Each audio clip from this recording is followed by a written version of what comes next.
Hi friends, ఈ మధ్య ఈ రాహుల్ గాంధీ గారికి ఈ ఎన్నికల కమిషన్ ఈ మధ్య ఒక వార్ నడుస్తూ ఉంది, అందరికీ తెలిసిన విషయమే.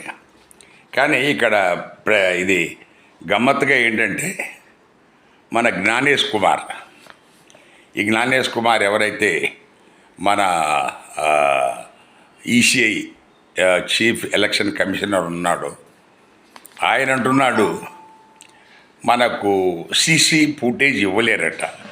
ఎందుకంటే అక్కడ చెల్లి అమ్మ మన వాళ్ళు లేడీస్ ఉన్నారు కదా, వాళ్ళ వాళ్ళ డీసెన్సీకి భంగం కలిగిస్తుంది.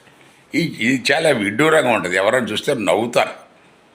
కారణం ఏంటే పోలింగ్ బూత్ అదేమీ ఒక వాష్రూమ్ కాదు, లేదా మనకు ట్రయల్ రూమ్ ఏదో మనం మన షాపింగ్ మాల్స్లో బట్టలు డ్రెస్ మార్చుకునేది కాదు. ఇది జస్ట్ ఓటేసి వెళ్ళిపోతారు. అందులో ఎలాంటి అన్డీసెన్సీ లేదు. ఆ మాటకు వస్తే అసలు రికార్డింగే ఇండీసెంట్ అవుతుంది అలాంటప్పుడు. అందువల్ల వాళ్ళు అడిగినట్టుగా మీరు సీసీ ఫుటేజ్ ఇవ్వాల్సిందే. నంబర్ 2, ఈ ఎలక్షన్ ఓటర్ లిస్ట్ అనేది మీరు పీడిఎఫ్లో లక్షల ఓట్లు ఇస్తే ఎలా చెక్ చేస్తారు? దాన్ని మెషిన్ మోడ్లోనే మీరు ఇవ్వాలి. పీడిఎఫ్ ఇచ్చేస్తే మెషిన్ మోడ్ అయితే ఒక అరగంటలో ఒక్కొక్క క్యాండిడేట్ ఎన్ని ప్లేసెస్లో అతని ఓటు ఉందో ఒక్క బోల పడుతుంది ఎలక్షన్ కమిషన్.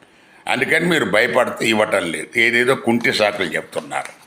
అందువల్ల ఎలక్షన్ కమిషన్ అన్ని పార్టీలకు ఒకటే, మాకు ఎవరి మీద ప్రేమ లేదు, అందరూ ఒకటే అని అంటే మీరు తప్పకుండా సీసీ ఫుటేజ్ ఇవ్వాలి. సో మెషిన్ మోడ్లో ఈ ఓటర్ లిస్ట్ ఇస్తే అప్పుడు మీ నిజాయితీ రుజువు చేసుకున్నట్టు అవుతుందనేది ఈ ప్రజాభిప్రాయం. Thank you.